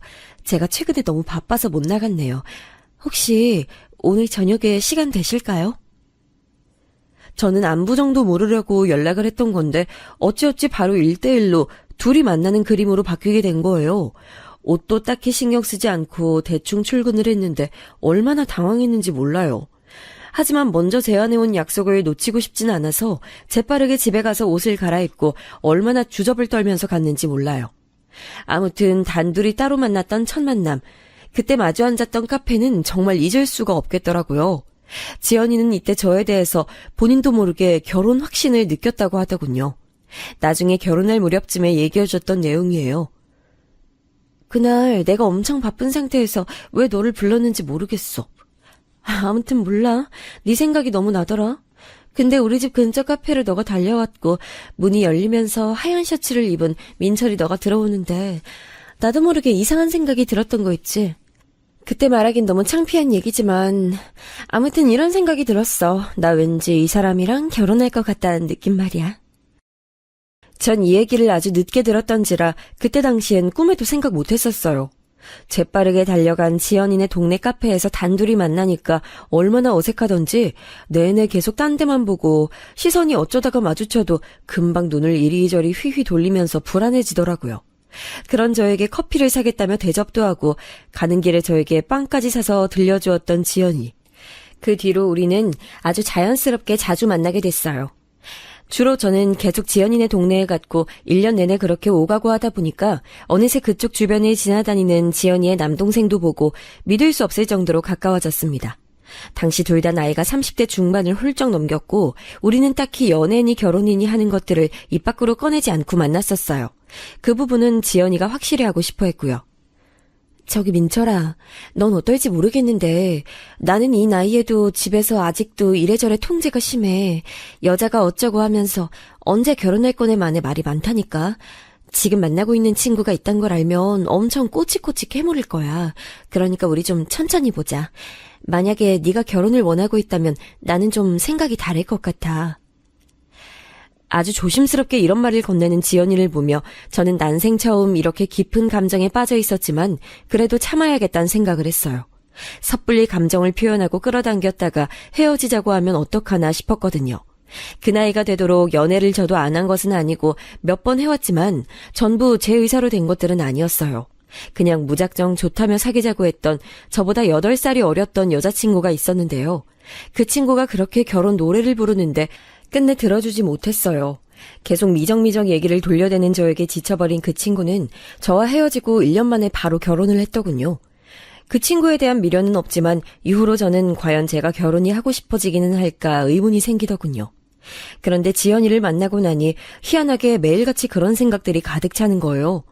더군다나 본인이 결혼할 생각이 없다며 이대로 늙어 죽겠단 말을 하고 있으니 더더욱 애가 타더라고요. 그래서 둘이 만나게 되고서 시간이 지났을 즈음 조심스럽게 우리 사이에 대해서 물어봤었어요. 지연아, 나는 너가 생각이 없다면 지금은 기다리고 싶어. 근데 아예 결혼 생각이 없는 거야? 정말 평생 살면서 절대로 안 할 생각이야? 난 그런 쪽은 아니야. 결혼에 대한 열망은 있어. 그리고 그 대상이 네가 아니면 할 생각은 없고. 넌 어떻게 생각해? 이렇게 단도직입적으로 물었고 지연이는 한참 고민을 하다가 시간을 좀 달라고 하는 거예요. 그러고는 정말 뜨문뜨문 지지부진하게 연락이 이어지고 잘 만나지도 못했어요. 이때 지연이 남동생의 연락처가 저에게 있었는데 답답했던 저는 결국 동생에게 연락해서 지연이의 안부를 물어봤습니다. 아, 민철이 형, 우리 누나요? 누나랑 연락이 안 되세요? 왜요? 저는 결론부터 말해줬어요. 결혼 얘기를 했더니 누나가 부담스러워하는 것 같다고 말이에요. 그런데 어찌어찌 그 얘기가 들어갔는지 다음날 연락이 왔고 얼굴을 보자고 하더군요. 이대로 헤어지자고 하면 어쩌나 싶어 잠도 못 잤는데 그런 저에게 전혀 생각지도 못한 말을 하는 거예요. 민철아, 나도 고민 많이 해봤어. 근데 내가 결혼이 좀 걸리는 이유가 있는데 들어줄래? 전 일단 뭐라도 알아야겠다는 생각이 들어서 물었고 애가 있거나 재혼이거나 그런 거 아니면 뭔 상관이냐고 했습니다. 지연이는 이 말에 웃더니 다시 말을 꺼내는 거예요. 사실 우리 집은 나랑 남동생도 있고 아주 나이 차이가 많이 나는 여동생도 있거든. 아직도 걔는 고등학생이야. 그런데 내가 전에도 얘기했지만 엄마랑 아빠랑 아주 작은 식당을 하고 계셔. 그것만으로는 벌이가 시원찮아서 좀 힘들어. 내가 월급을 드려야 하고 그런 문제는 아니야. 그런데 막내 동생을 내가 좀 챙겼었거든. 얘가 이제 얼마 안 있으면 입시를 치르기도 해서 신경 쓸 게 좀 있었어. 이런 것 때문에 이 나이에 결혼을 고민하다니 좀 한심하지. 전 이런 사정까지는 전혀 몰랐었기 때문에 나름 고민을 했었겠구나 싶긴 하더라고요. 그런데 그 꼬맹이 동생이 완전 애기도 아니고 입시를 무사히 치르는 걸 봐야 한다는 것은 이해가 잘 안 갔어요. 정말 우애가 엄청난 남매들인 건가 싶기도 하더라고요. 저는 누나 하나밖에 없고 우리는 서로의 생활에 딱히 관심이 없다 보니 전혀 공감이 안 되는 거예요. 누나는 이미 시집가서 애들 낳고 잘 살고 있고 저만 장가 안 간 채로 나이를 먹고 있었으니까요. 아무튼 지연이는 자기 나름의 결혼관을 말하더라고요. 나는 막 소란스럽게 어떻게 결혼하고 그런 건 하고 싶지 않아. 물론 너의 마음은 기뻤어. 나도 결혼한다면 그 대상은 너였으면 좋겠다는 생각이 들었고 정말 처음으로 그런 생각을 해봤어. 친구로 지내는 게 너무 편했지만 어느새부터 너가 없으면 너무 허전하고 힘들더라고. 전에 너가 아파서 연락이 안 됐을 때도 아찔한 기분이 들었어. 얘 없으면 어떡하나 싶더라. 그런데 그 뒤에 나왔던 얘기는 굉장히 솔직하면서도 은연중에 약간은 고민하게 됐어요. 그런데 말이야, 너는 어느 정도 예상은 하겠지만 난 결혼을 하고 난 뒤 아기를 갖는 거 그건 어려울 것 같아. 너네 집에서도 그걸 원하신다면 내가 거기에 합당한 사람이 되기는 힘들 거라고 봐. 몇 년 뒤면 40인데 아기 갖기 쉽지 않잖아. 자연스레 생긴다면 어쩔 수 없겠지만 아기 갖겠다고 막 무리하게 시험관 같은 거 하고 그런 거 하고 싶지 않아. 안 생기면 순리대로 받아들이고 싶어. 넌 어때? 이렇게 얘기를 하는데 솔직히 저도 어려울 거라 생각은 했었어요. 그러면서도 애기 생각이 아예 없다고 단정을 짓자니 뭔가 약간은 서글픈 느낌도 들고 그래도 저나 이 친구나 둘 다 나이가 어느 정도 있으니 어쩔 수 없잖아요. 그건 받아들여야 된다는 생각이 있었습니다. 둘이서 한창 얘기를 주고받는 중에 결혼관이 확고해졌고 그렇게 우리는 금세 정말 기다렸다는 듯이 결혼을 진행하게 됐습니다. 이때 우리 집 쪽에서는 나이가 찬 아가씨와 결혼을 한다니 조금 서운해하시긴 했어요. 그래도 당신 아들 역시 똑같은 나이인데 불평해서 뭐 하겠어요. 저는 저 나름대로 우리 가족들을 설득했고 이제 제가 예비 처가에 인사를 드리게 됐는데요. 이미 연애할 때부터 많이 마주쳤던 남동생, 그러니까 제 처남은 일찍이 얼굴을 봐서 그런지 저에게 아주 잘해줬어요. 그리고 그날 처음으로 나이 차이가 많이 난다던 이제 고등학생인 꼬맹이 처제를 보게 된 거예요. 장인 장모님까지 모두 다 비슷하게 생긴 얼굴에 역시 가족이구나 싶었고요. 그런데 이때 약간 한 가지 저에게 걸리는 내용이 있었어요. 장모님께서 생각지도 못했던 제안을 하시더라고요. 그래, 둘이 나이 차서 늦게 만나서 좀 아쉽지만 그렇게라도 시작하는 게 어디야. 나는 예비 사위 아주 환영해. 인물도 훤칠하니 잘생겼구만. 저기 그런데 우리 미희는 어쩌나? 저는 처음에 이야기가 꼬맹이 처제가 늘 따르던 큰언니가 시집을 가니 외로워서 어쩌냐 그런 걱정이신 줄 알았어요. 근데 듣고 보니 그런 문제가 아니더라고요. 너무 놀라서 저도 모르게 되물었어요. 네? 저기 얼마간 저희 집에서 같이요? 왜?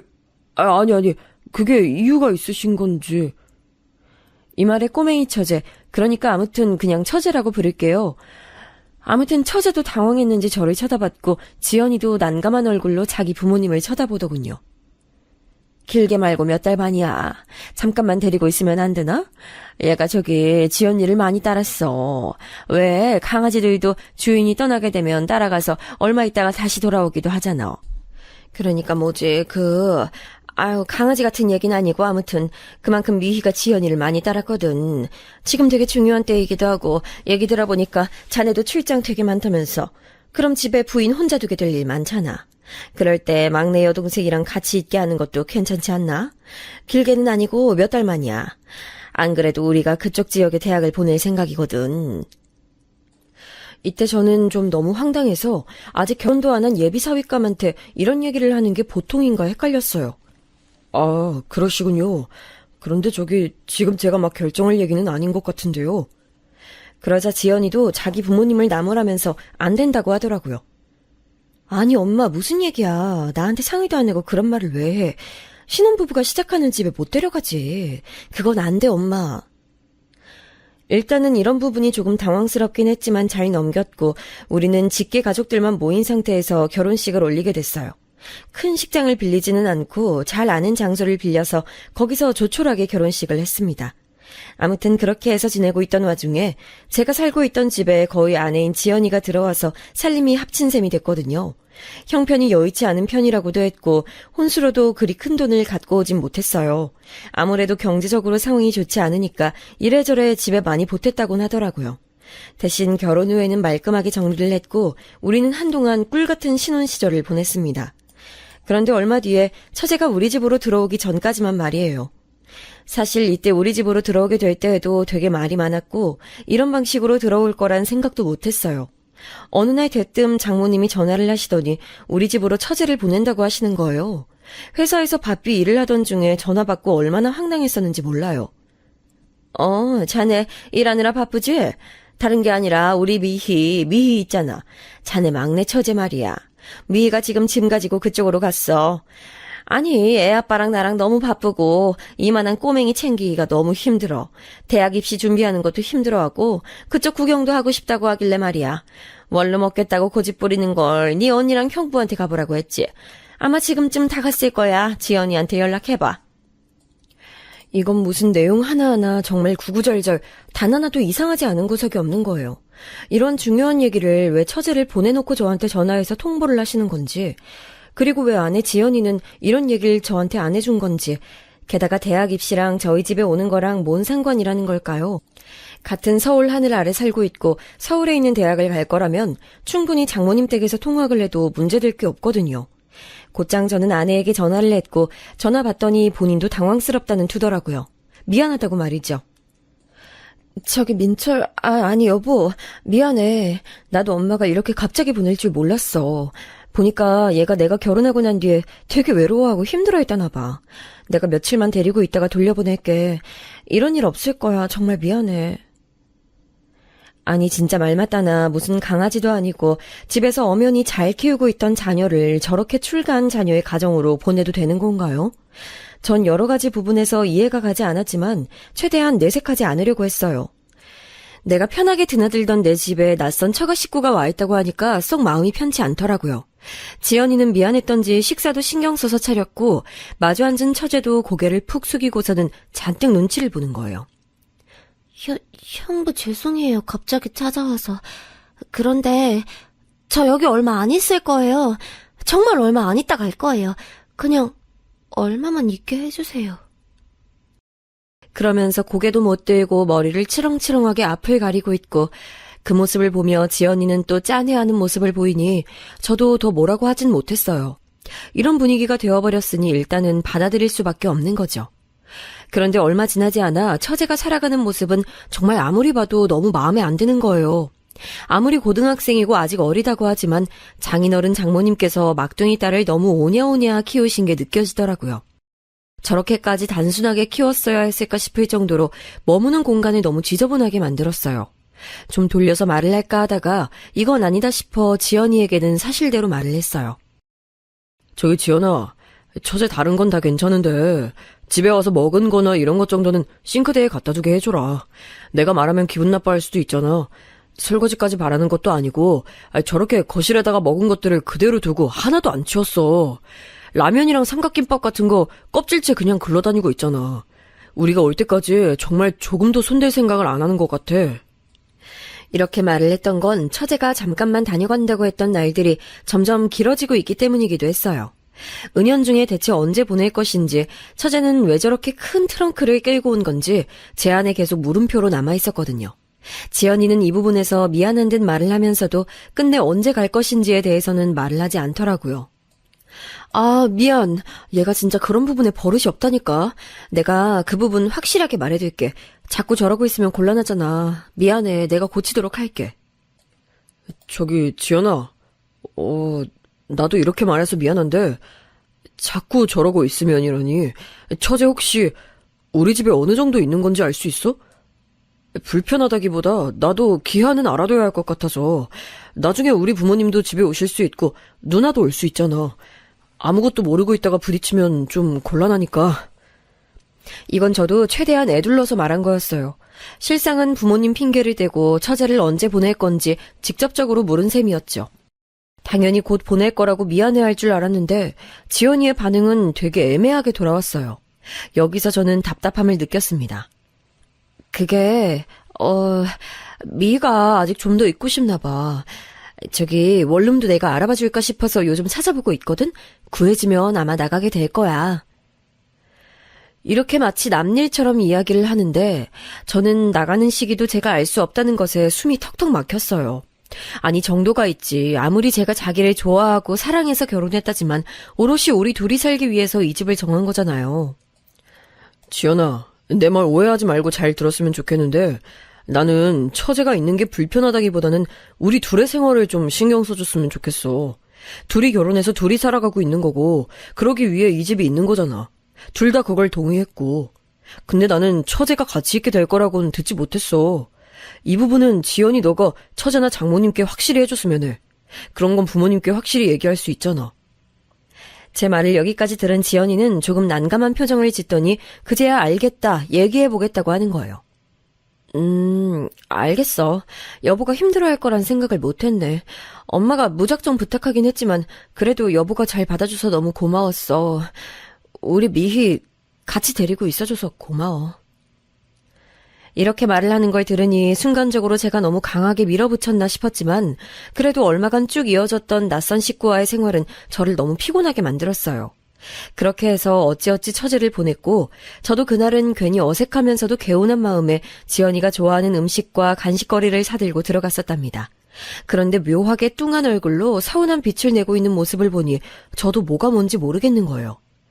지연아, 기분이 별로 안 좋아 보이네. 혹시 처제가 집에 가서 그러는 거야? 이 말에 직접적으로 오케이 하진 않았지만 눈물을 글썽이며 딴 쪽을 돌아보는 지연이를 보니 정말 머리가 너무 아파오더라고요. 대체 신혼인데 이게 뭔가 싶기도 하고 일단은 제가 아내를 아끼고 사랑하는 마음이 너무 커서인지 앞서 너무 냉정하게 보냈나 싶은 후회가 들었어요. 저도 참 저인 게 결국은 이때 설득을 다시 해서 처제를 불러들이게 됐답니다. 한 달만 언니와 지내다가 돌아가는 걸로 해서 말이에요. 방학 기간이기도 했고 썩 내키진 않았지만 어디까지나 상호 협의한 상태에서 와 있게 했어요. 그러다 보니 주말도 셋이서 보내게 됐고 저는 있는 동안만은 최선을 다하자고 생각했어요. 내심 또 이런 일이 있으면 스트레스 받을 것 같아서 저희 집에 있는 동안 용돈도 주고 데리고 여기저기 다니기도 했었어요. 지연이도 그런 부분에 대해서 꽤나 고마워하는 눈치였고요. 그런데 문제는 이때 처가 쪽 먼 친척 결혼식에 갔다가 터지게 된 거예요. 이날 저는 갈 예정이 있진 않았고 지연이랑 처제만 둘이 다녀온다고 했었는데요. 마침 시간이 비게 된 거예요. 지연아, 나 오늘 일이 일찍 끝났어. 금방 차로 데리러 갈게. 내 차로 다 같이 편하게 가자. 제 말에 지연이는 미안했는지 그러지 않아도 된다는 거예요. 아니야. 나랑 미희랑 둘이 지하철로 갔다 올게. 오늘 같은 날 모처럼 편하게 집에서 쉬어. 우리 둘 신경 쓰느라고 여보 맨날 고생하잖아. TV도 보고 배달도 시켜 먹고 놀아. 이렇게 저를 배려해주는 부분을 보니 약간 찡하기도 해서 굳이 제가 데리러 간다고 했어요. 한사코 괜찮다고 사양하는데도 말이죠. 하지만 시간이 지나서 이 글을 적으면서 생각해보니 이미 느낌이 딱 오네요. 이때 제 아내 지연이는 저에게 미안하고 고마워서 이런 말을 한 게 아니었어요. 자기와 나이 차이 많이 나는 여동생을 챙겨준 남편이 고마워서 굳이 처가 행사까지 안 와도 된다고 거절한 줄 알았는데 그게 아니었던 겁니다. 웬만하면 제가 오지 않았으면, 아니 제발 오지 말았으면 하는 이유가 있었던 거예요. 그건 그날 제가 이 둘을 데리고 처가 결혼식에 도착했을 때 한창 분위기가 무르익었을 때 눈치채게 됐어요. 사실 눈치랄 것도 없고 그냥 좀 이상하다고만 생각했었어요. 왜 저한테 저런 말을 하시나 싶었거든요. 그 말을 하신 분은 처가 쪽 작은 아버님이셨는데 분위기를 보아하니 굉장히 오랜만에 본 듯했어요. 지연이와 저, 처제, 셋을 보자마자 반갑게 달려오셨고 지연이도 어색하게 인사를 하더라고요. 작은 아빠 건강히 잘 계셨죠? 진짜 오랜만이네요. 거의 10년 만에 보는 것 같아요. 그러자 작은 아버님도 아주 반갑게 인사를 하시는데 좀 이상한 내용을 듣게 됐어요. 야, 이쪽이고 뭐야, 신랑? 남편이구만. 아이고, 반가워요. 내가 지연이 작은 아빠야. 그동안 해외 나가 있느라 볼 일이 거의 없었어. 결혼했다고 할 때 축의금만 보냈지 뭐야. 그래서 저도 얼른 고개 숙여서 인사하고 악수를 하는데 뒤이어 하시는 말씀이 상당히 낯설게 들렸어요. 순간적으로 지현이도 살짝 미간을 찌푸리는데 이거 분위기가 전반적으로 이상하더라고요. 그런데 참 아이고 미희도 많이 컸네. 고등학생인가? 벌써 어른 느낌이 나는데. 그건 그렇고 저기 조카 사위 참 대단하네. 좋은 일 했어. 아주 착한 사람이야. 요즘 시대에 이런 청년이 어딨나. 그치?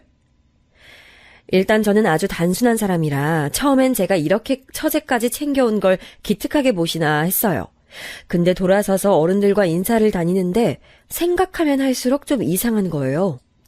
제가 오늘 둘을 같이 챙겨온 것 정도밖에야 오늘 칭찬 들을 일이 없는데 그게 뭐 그리 칭찬받을 일인가 싶기도 했고요. 따져보면 또 여기 식장에서 이제 막 만난 작은아버님이 우리가 오늘 회사를 끝나고 일찍 누굴 데려오고 이런 상황들을 아실 리도 없는 거잖아요. 아무튼 그냥 뭐가 그렇게 잘하고 대단하고 착하다니 요즘 시대에 왜 이런 청년이 있냐는 건지 납득이 가지 않더라고요. 저는 어리둥절한 얼굴로 지연이를 쳐다봤고 지연이는 그 순간 이마에 내 천자가 확 잡히더라고요. 아무래도 사랑하는 사이고 부부니까 미묘한 표정 변화 정도야 눈치챌 수 있으니까요. 지연아, 왜 그래? 무슨 일 있어? 그리고 왜 내가 칭찬받는 건지 잘 모르겠네. 이렇게 머쓱하게 웃으면서 말했는데 지연이는 제대로 설명해주지 않고 약간 표정이 어두운 거예요. 작은아버님과 사이가 안 좋은 건지 아무튼 이날 결혼식 끝날 때까지 내내 도통 이해를 할 수 없었어요. 그때는 그냥 그렇게 넘겼는데 집에 가려고 나온 길 주차장에서 마주친 또 다른 친척, 그러니까 이날 결혼한 자제의 부모님이신 친척분이 인사를 하셨어요. 아무튼 줄줄이 이렇게 계속 지연이의 친척 어르신들을 만나게 됐는데 전부 다 비슷한 반응을 하시면서 저를 반겨주셨어요. 아이고, 지연이 남편? 야, 아주 멋진 사람이네. 대단하다. 지연이가 남편 복이 있네 있어. 대단해. 이렇게 시작질을 하시더니 끝에 가서는 아주 이상한 말씀을 남기셨고 저는 거기서는 도저히 그냥 넘어갈 수 없는 상황이 됐어요. 네? 그게 무슨 말씀이시죠? 딸? 저기 다시 말씀해 주세요. 제가 이렇게 이날 처음 본 생전 낯선 어른을 붙들고 따지듯이 묻게 된 것은 인사말미에 하신 말씀이 너무나 소름 끼치는 내용이었기 때문이에요. 옆에 같이 서 있던 지연이와 처제도 눈이 동그랗게 커져서는 일제히 저를 바라보고 있었고 도저히 멈출 수 없는 얘기였습니다. 우리 지연이 잘 부탁해. 지연이가 고생을 아주 많이 했어. 어릴 때 딸을 낳아가지고 저만치 키우느라 얼마나 고생했겠어. 이렇게 크게 품어주는 신랑 만났으니 얼마나 다행이야. 전 이 순간 눈앞이 팽팽 돌아가는 것을 느꼈고 머리 위로 무슨 날번개가 친 마냥 아찔한 기분이 들었어요. 대체 이게 무슨 말일까요? 도통 알아듣게 좀 차근차근 말을 해줘야지 갑자기 이런 오물 같은 소리를 투척하면 어떡하냐고요. 지연아, 이게 무슨 말이야? 아니 저기 무슨 말씀이세요? 딸이요? 딸이라니, 에? 저는 연거푸 계속 물었고 제 표정과 주변 반응을 보신 그 친척 어르신은 일순간 눈이 마구 흔들리더니 서둘러 자리를 뜨시는 거예요. 곧장 주차에 둔 차 쪽으로 뛰어가시는데 저 역시 멍하니 서 있는 지연이와 그 어르신의 점점 멀어지는 거리를 보며 미친 듯이 뛰어갔어요. 저기 어르신! 아니, 예, 저기 친척 어르신이죠? 예? 아니 무슨 말씀이세요? 지연이가 뭐요? 딸이요? 처제, 아니 여동생이 아니고 딸이요? 전 정말 누가 옆에서 달래주지 않으면 거품이라도 물 것 마냥 너무 충격이 컸고 억지로 차 안으로 몸을 우겨 넣어 빨리 자리를 뜨려는 그 어르신이 그냥 농담이라고 잘못 말했다고 말해주길 바랐어요. 안 그러면 도무지 이 상황을 맨정신으로 버틸 수가 없잖아요. 세상에 딸이라니. 아내 지연이가 막내 여동생이라고 데리고 와서 저렇게 매일같이 먹고 자고 챙기는 저 처제가 알고 보니 아내가 일찍 낳은 딸이라니. 농담도 진짜 너무 지독하고 더럽게 하신다는 생각이 들었어요. 끝끝내 그 어르신은 아주 냉정할 정도로 차 문을 거세게 닫아버리시더니 슝 하고 나가버리셨고 어떤 대답도 들을 수 없었어요. 그대로 전 겨우 옆에 있는 벽들을 잡고 걸으면서 영혼이 어딘가 나가 있는 듯한 표정으로 저를 보고 있는 지연이와 처제 옆으로 성큼성큼 걸어갔어요. 저 역시 아주 속이 완전히 뻥 뚫려버린 상태라 뭔가 묻긴 해야겠는데 빨리 말이 입안에서 돌질 않는 거예요. 마치 혀가 돌처럼 굳어버렸고 누가 말을 못하게 막고 있는 마냥 입이 떨어지지 않았어요. 그래도 겨우겨우 숨을 내쉬면서 첫 마디를 던졌습니다. 이게 무슨 말이야? 어? 장난이지? 나 못 알아듣겠는데 말 좀 해봐, 지연아. 제 말에 얼굴이 일그러지던 지연이는 뭔 소리를 하는 거냐며 화를 내야 하는데 그대로 입도 똑같이 이래저래 구겨지는 모양이 되더니 눈을 질끈 감고 서 있는 거예요. 그리고 옆에 서 있던 처제는 저를 그 큰 눈으로 마구 쳐다보더니 계속해서 자기 언니 손을 꽉 부여잡고 숨을 거칠게 내쉬는 거 있죠. 도통 요상하고 잔망스러운 분위기가 아닐 수가 없었어요. 그 습하고 공기 잘 안 통하는 삭막한 지하 주차장에서 이러고 있어야 했던 건가요? 도무지 입이 떼지지 않고 발도 떼이지 않아서 우리 셋은 우두커니 그 주차장에 거의 10분가량 서 있던 것 같아요. 셋 중 그 누구도 감히 그 분위기를 깨고 움직일 수가 없었고 거의 쥐가 날 정도로 한 자세로 있다가 몸에 경련이 일고 나서야 제가 겨우 몸을 틀었어요. 차로 가자. 차로 가서 얘기해. 전 이 말을 하면서도 목이 메이고 쉰 듯 제대로 나오지도 않았어요. 아무튼 그렇게 차로 떠듬떠듬 걸어 들어가서 제가 듣게 된 내용은 진짜 웬만한 공포영화는 장난도 못 칠 만큼 끔찍한 내용의 이야기였습니다. 내가 다 설명할게. 저기 너무 화내지 말아줘. 지금 생각해보면 이 말도 너무 소름 끼치고 충격적이에요. 어떻게 이런 말을 하면서 자기 사정을 줄줄 늘어놓을 수가 있는 걸까요? 그냥 말해. 가감없이 말해 얼른. 저는 눈을 뜨고 볼 자신이 없어서 일단 눈을 감고 있었고 그 뒤로 들려온 얘기는 이거였어요. 처제는 자기 딸이 맞다고 결론부터 말을 하더군요. 미희는 내가 일찍 좀 안 좋은 일이 있어서 그때 낳게 됐어. 엄마가 호적에 올렸고. 이런 식으로 얘기를 시작하는데 저한테 이 사실 한 줄 외에 더 들을 얘기가 뭐가 있을까요? 그 뒤로는 그냥 다 구구절절 아주 지루하게 이어지는 변명들 뿐이었고요. 전 도통 제정신을 차릴 수가 없었어요. 아니, 술을 마신 것도 아닌데 운전대를 못 잡겠더라고요. 이 상태로 그냥 걸어다니기만 해도 사고 칠 것 같은 느낌이 들었어요. 저기, 부탁인데 차에서 내려줄래? 너도, 그쪽도. 저는 눈을 감고 완전히 고개를 운전대에 파묻은 뒤 지연이와 처제랍시고 같이 있는 그 여자애에게 말했어요. 둘 다 이 차에서 내리라고 말이죠. 그 말인즉슨 그 말을 하면서도 느꼈지만 전 완전히 저의 세계에서 이 둘을 이제 단절시키는 수밖에 없다는 생각이 들더군요. 정말 생살이 뜯겨나가는 듯한 잔인한 단절을 스스로 해야 하는 거예요. 저 말을 하면서도 가슴이 애려와서 너무 아프고 춥게 느껴지더군요. 왜 제가 이런 꼴을 당해야 하는 것이었을까요? 잘못은 누구에게 있는 걸까요? 다 알아보지 못한 제 자신? 너무 사람을 믿어버린 저? 순간적으로 머리가 이상해져서 저는 잘못을 타인에게 돌리지 못하고 저 자신을 향해 겨누게 되었어요. 이러다가 진짜 뭐가 잘못될 것 같아서 어질어질하다가 결국 전화기를 들게 됐습니다. 그 대상은 다름 아닌 장모님이었어요. 제가 전화를 걸게 된 이유는 불과 하루 전날까지만 해도 저한테 처제의 안부 전화를 거셨던 분이었거든요. 참 앙큼하고 늙은 여우같이 능글능글하게. 어쩜 인간이 그럴 수가 있나요? 자기 딸이 일찍 사고쳐서 낳은 손녀를 자기 호적으로 올린 건 그렇다 쳐요.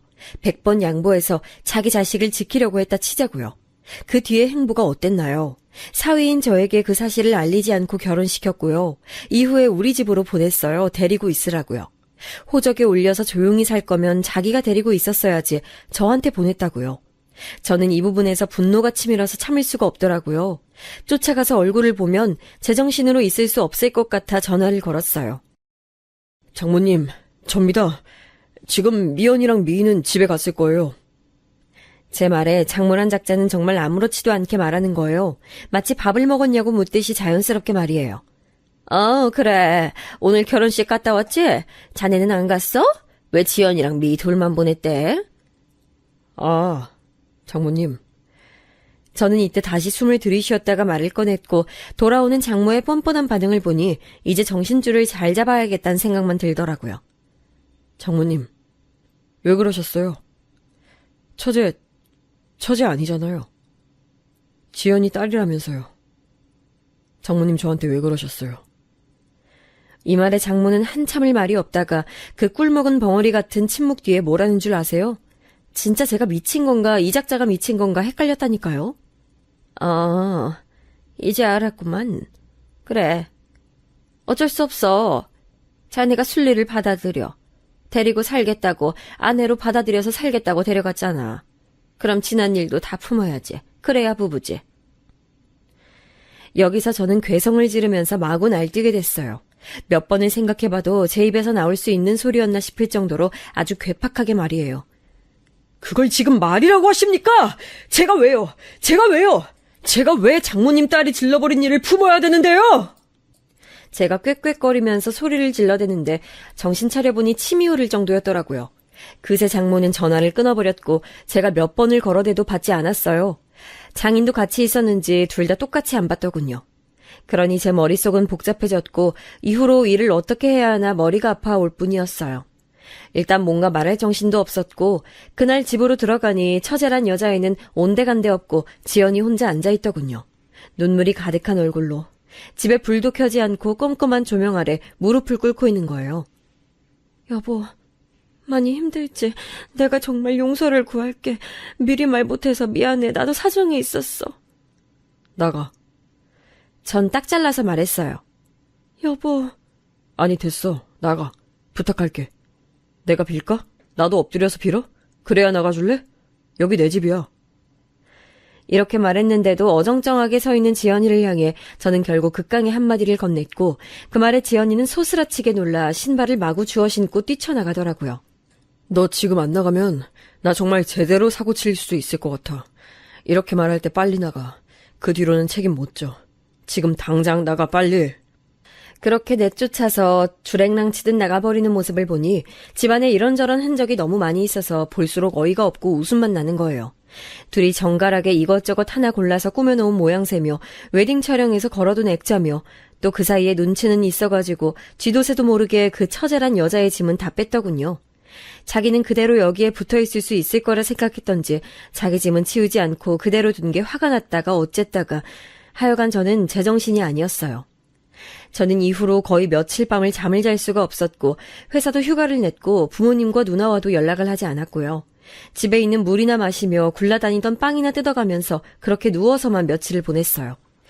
전화도 일절 받지 않고 핸드폰도 보지 않았고 TV도 틀지 않았습니다. 그냥 이렇게 사라져버리면 안 되나 싶은 눈을 뜨고 있는 자체가 무섭게 느껴지는 일상이었거든요.